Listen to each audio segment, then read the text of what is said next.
NT Ramarao గారి మనవుడిగా, చంద్రబాబు నాయుడు గారి తనయుడిగా రామారావు గారు ఎంతకాలం అయితే ప్రజల్లో 8 సంవత్సరాల పరిపాలన చేశారు, అంతకు మించి చంద్రబాబు నాయుడు గారు చేశారు మీ తండ్రి గారు. వారికి మించి యువకులుగా మీకు పోరుడు భవిష్యత్తు ఉంది.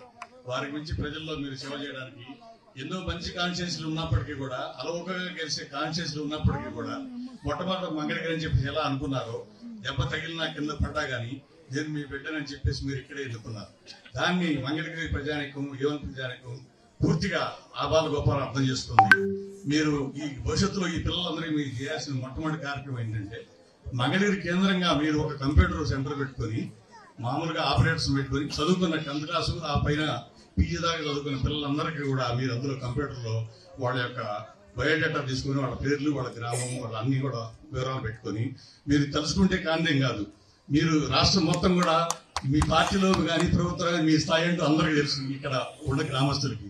కాబట్టి ప్రతి ఇంట్లో కూడా ఒక ఉద్యోగం కనిపిస్తే ఆ ఇంటికి మనం ఎంత సహాయం చేసినా కానీ దీనికంటే తక్కువ సహాయం అవుతుంది.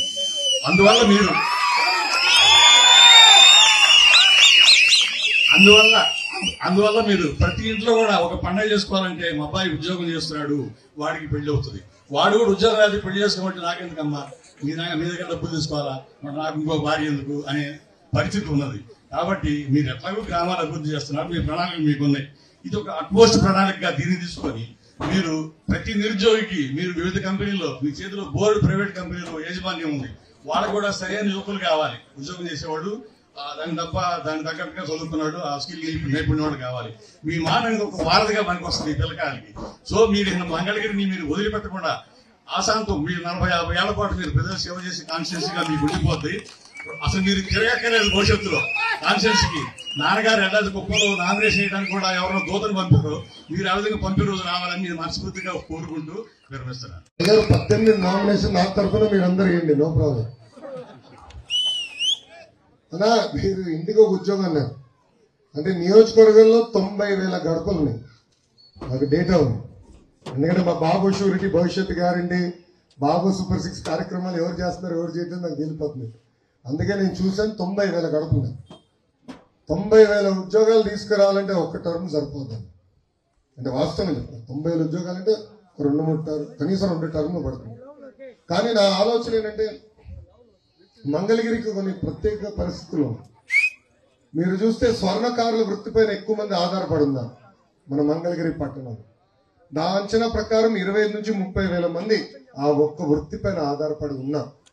సో నేను ఆలోచించేది ఏంటంటే, ఎందుకు దక్షిణ భారతదేశానికి స్వర్ణకారులు అంటే జ్యువెలరీ మేకింగ్ కి ఎందుకు మంగళగిరి కేర్ ఆఫ్ అడ్రస్ అవ్వకూడదు? అంటే కొత్త టెక్నాలజీ తీసుకురావచ్చు, కొత్త డిజైన్ తీసుకురావచ్చు, అది తయారు చేసే పరిశ్రమలు తీసుకొచ్చి ఇక్కడ కొత్తగా ఒక 30 నుంచి 40,000 ఉద్యోగాలు క్రియేట్ చేయొచ్చిన ఆలోచనలు నేను ఉన్నా. దానికి ఒక 50 నుంచి 100 ఎకరాలు ఒక సెజ్ రూపంలో ఏర్పాటు చేయాలనేది ఒక ఆలోచనలు ఉన్నా. అది మొదటి. రెండోది, మంగళగిరి అనేది రాష్ట్రం నడిబొడ్డున ఉంది. కాంటినెంటల్ కాఫీ ఉంది, కోకోకోలా ఫ్యాక్టరీ ఉంది. మంగళగిరి పట్టణంలో నేను ఐటీ శాఖ మంత్రి ఉన్నప్పుడు ఐటీ పరిశ్రమలు కూడా కొన్ని తీసుకొచ్చాం. సో మంచి అవకాశం ఉంది మంగళగిరి అభివృద్ధి చెందేదానికి, పరిశ్రమలు తీసుకొచ్చేదానికి. తప్పనిసరిగా మొదట్లో నేను హామీ ఇచ్చాను, మంగళగిరి నియోజకవర్గానికి పరిశ్రమలు పెట్టుబడులు తీసుకొస్తా, పిల్లలకు ఉద్యోగాలు ఉపాధి కల్పించే బాధ్యత నేను తీసుకుంటాను.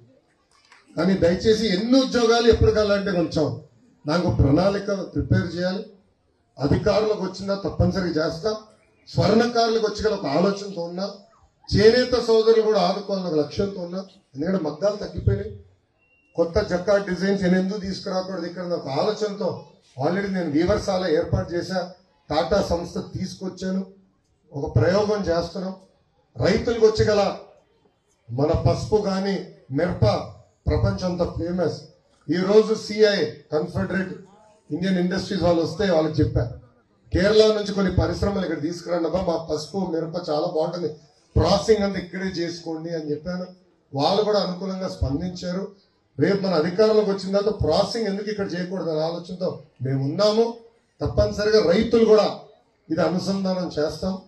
మెరుగైన పంట అంటే ఆల్రెడీ నాకన్నా మీకే బాగా తెలుసు ఏ పంట వేయాలి ఏది వేయకూడదు, కానీ నా వంతుకు నేను సూచనలు ఇస్తాను.